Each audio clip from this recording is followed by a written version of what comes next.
इसी क्वेश्चन को आपका देखो और में करके हम देखते हैं आपका और सेम यहां तक तो आप इसको बिल्कुल वैसे ही ले जाना आपका देखो ना ए।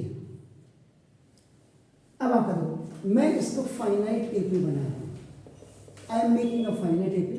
तो देखो A10 is equal to A plus 90, A आपका 10 और plus 9 into D is a what 6।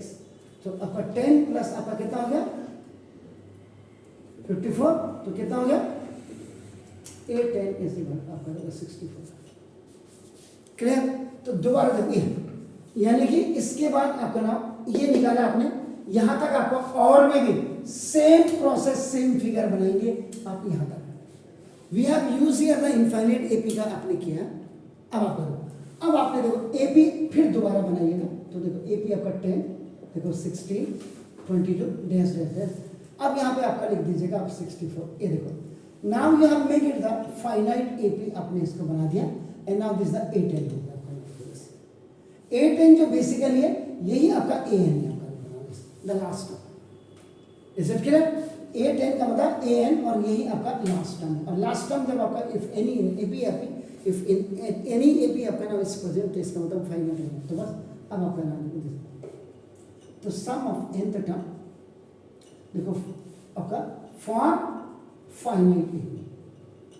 तो फाइनाइट एपी के लिए आपका Sn is equal to n/2 A plus AN आपका लिखना। तो n इज इक्वल टू आपका ये कितना है 10 है आपका लिखना। इसमें कॉमन डिफरेंस की जरूरत तो नहीं पड़ती, लेकिन because you are solving the questions of your AP तो कॉमन डिफरेंस आपने निकाल के दिखाना ही दिखाना है in every question, either that is required और नॉट आपका। तो ना S10 इज इक्वल टू 10/2 आपका इट इज द 10 और प्लस 64 आपका देखो AN आपका 10th टर्म है, ये 64 हो गया आपका। ना देखो this S10 is equal to आपका देखो दिस कितना हो गया 5 और इनटू आपका 74। Am I right sir? S10 is equal to आपका 370। तो ये बच्चे के ऊपर डिपेंड करता है कि आइदर वो विच वन एपी आपका नाम फाइनाइट बना करके काम कर रहे हैं या इनफाइनाइट बना करके काम कर रहे हैं। इनफाइनाइट में वो आएगा, लेकिन इनफाइनाइट में आपका लास्ट टर्म हमने नहीं दिखाया, A10 नहीं दिखा और इसमें A10 दिखा। Is it clear? Please do it.